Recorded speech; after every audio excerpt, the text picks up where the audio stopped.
Aside from the Legacy Ball, I'm just curious, will you be in the Miss Universe again this November? Yes, I will be in Mexico this November, second week. Thank you.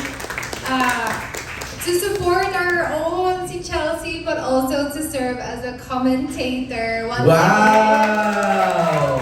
As a rapper, But I'm very grateful to the trust of the MEO organization for once again inviting me back for the third year in a row. You'll still do the same anchor duties, right? Yes. On the side. Yes. How does it feel? This is your third time, correct? Yes, third year. So, iba talaga from experiencing it as an audience member just watching at home, yung mga past years, and then being a candidate, and then being a farewell, like giving my farewell and passing over my title, and then being there on the parang backs behind the scenes as a commentator and watching the action unfold. Iba siya. Kasi kahit commentator ka on the side, nakikita namin yung facial reaction mo kapag hindi pumapasok si Philippines, pag pumapasok si Uy, hindi Philippines. mangyari this year. Yeah. Sana, I have really high hopes for Chelsea that she'll really make us proud. I was about to ask you, what are your thoughts on Chelsea's chances? I'm really excited about her. I think she brings a fresh breath of air into the competition. And I know she's had an ample amount of time to prepare, so I'm really excited, just as all the other Filipinos are, to see how she will really make us proud every single day, from day one to the coronation itself. Thank you, guys. Salamat. But it's also not to just put the spotlight on Young Focus, although I really believe in the work that they've done. I've been on ground, I've met their staff, I've met their teachers, so I really have a heavy level of trust and belief in what they do. But that's not to say it should just be one Young Focus to serve the Philippines. Like, I hope that Young Focus can also set an example for other NGOs to follow, to really either learn from, to be inspired by, because that's the goal. It's really to have more people to establish these type of organizations that, as we can see, really impact so many incredible lives. So to be able to replicate that nationwide, I think really is the goal. And sana through this campaign, we can really allow awareness to be one of the things at the forefront. Yung mga naging kaibigan mong sa Miss Universe, like from other countries, Yes. sinabihan mo rin ba? Not yet, actually. Well, kasi I guess sa isip ko, like, paano sila mata-travel dito, or if they are amplify it to their audience, siguro. But yeah, I should ask, Right. I should reach out to them. Oh. I'm sure they'd be interested. Yung mga mayayaman mong kaibigan. Kasi ganun pag ball, di ba? Yes, kapag fundraiser. Oo, eh. Definitely. Yeah, but I also want to encourage people who maybe wouldn't consider themselves as like very like monetary. Okay. What is this? Able to give a lot monetary wise, but even small amounts help. Like, I really want to encourage people, like, within their range, that they Okay. can give whatever they can give. That's already a big thing. Can your fans donate? Yes, of course they can. So they can visit the Young Focus website and social media channels on the youngfocus.org/donate. There's all the donation information as well. And I encourage them to learn about the organization, see if it aligns with their values, to learn about the programs that they're running on ground. And then, yeah, if they want to give, which I think is wonderful. Thank you so much if you're willing to give. And yeah, if they could, that would be wonderful. Yung mga dresses na ipapa-auction, ilan lahat? Ooh. So far we have 12.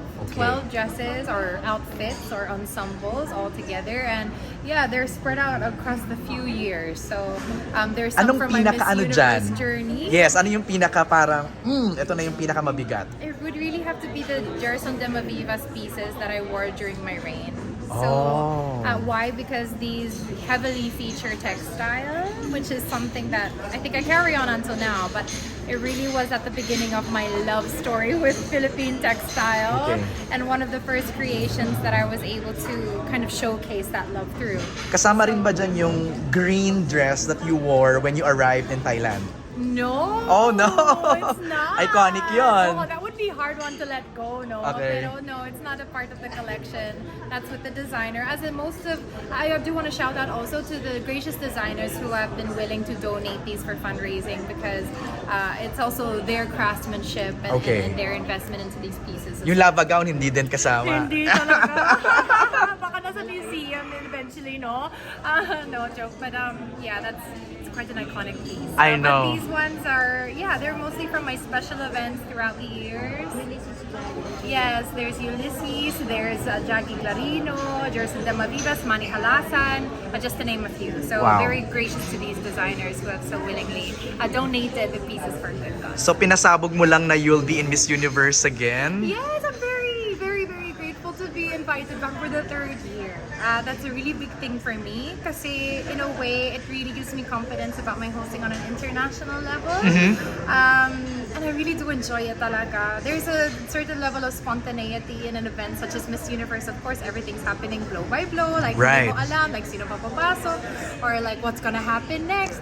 Syempre, kapag different hosting countries din, the first 2 years, one was in El Salvador, the next one was in New Orleans. You and now started it's in there, Mexico. di ba?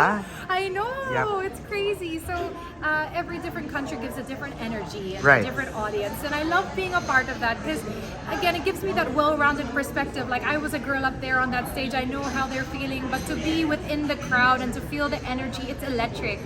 It's really the love of pageantry that is really ignited all over it. Still with Zuri? I'm not sure, actually. Okay. I'm hoping. I really love our tandem. I enjoy working with her so much. She's great. So I hope to see her there. Right. Pero yung tanong ko kanina, yung parang nakikita yung reaction mo pag hindi pumapasok si Philippines, pag pumapasok si Philippines, napapansin ng ng fans. Baka wala akong filter sa mukha. But I try my best kasi, as I said, like, I understand the weight that a Philippine sash has on a candidate. I understand the pressure. I also, as a candidate myself, once upon a time, I understand the sacrifice, the challenges, the hard work that goes into being on that stage. So, of course, it's impossible for me not to relate to a Miss Philippines and their journey. So, of course, I'm always rooting for them. Baka yung emotions ko lang nakabantay. Ito na ba, will we get na the 5th crown? I hope so. I mean, Chelsea, she's great. I feel like, as I said, I think she gives a fresh new air to a Miss Philippines, and she's so young. And I feel like, yeah, I would really be excited to see how she transforms on stage because I feel like she's that type of girl. Eh. When you meet her in person, she's very sweet, very like kind of demure, very sweet. But then on stage, she unlocks a different part of herself. Performer talaga siya. So very excited ako to see how that comes alive on the Mexico stage. Na-monitor mo yung journey niya? A little bit, oo. Kasi close friends din ako sa designer niya, kay Manny Halasan. Oh, okay. Yeah, so I wasn't able to have a sit down with her, although I reached out multiple times, but feeling ko napaka-busy siya. Oh, wow. So I also understand the schedule that comes along with being a representative. So I understand that now she's in the US and Right. I'm wishing her the best. At least she's able to adjust to the time zone. Sana able to rest so that she can give it her all come day one of Miss Universe. Alright. Advice na lang to Chelsea. Oh, I always say, like, just to really remember why you went on that journey in the first place, whether, and it can be anything that resonates with you, whether it's opening new opportunities or doors for yourself, or elevating your community, or for a cause, or for the country, just to hold on to that anchor, because throughout the exhaustion and the long schedules and all the ups and downs that comes with being a Miss Philippines, that's what you really need to hold true to.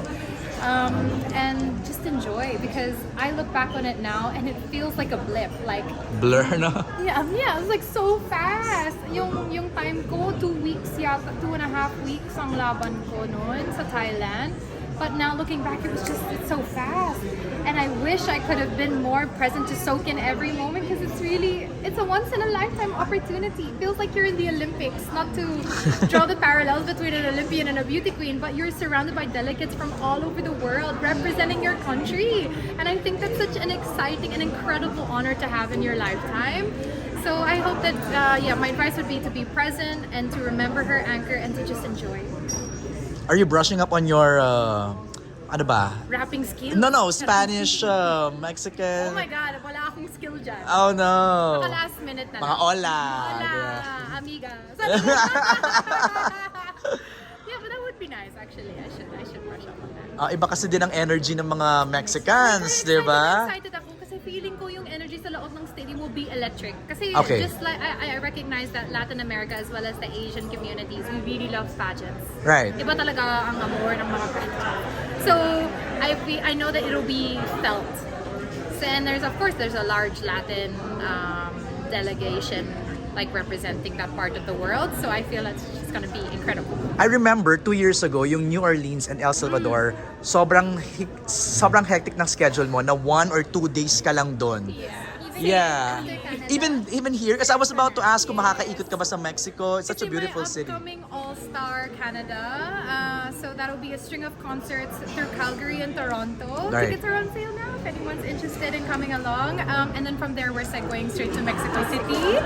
So, laban lang. Yes. And then when I come back, gala na agad. So hindi ka makakagala. Yun. Catriona, ano masasabi mo? A lot of fans are saying dapat ikaw yung main host, one of the main hosts. I'm very, very flattered. Actually, I was up for consideration, but it was Roku themselves as the brand streaming partner of the televised version of Miss Universe to the US that really fought for me.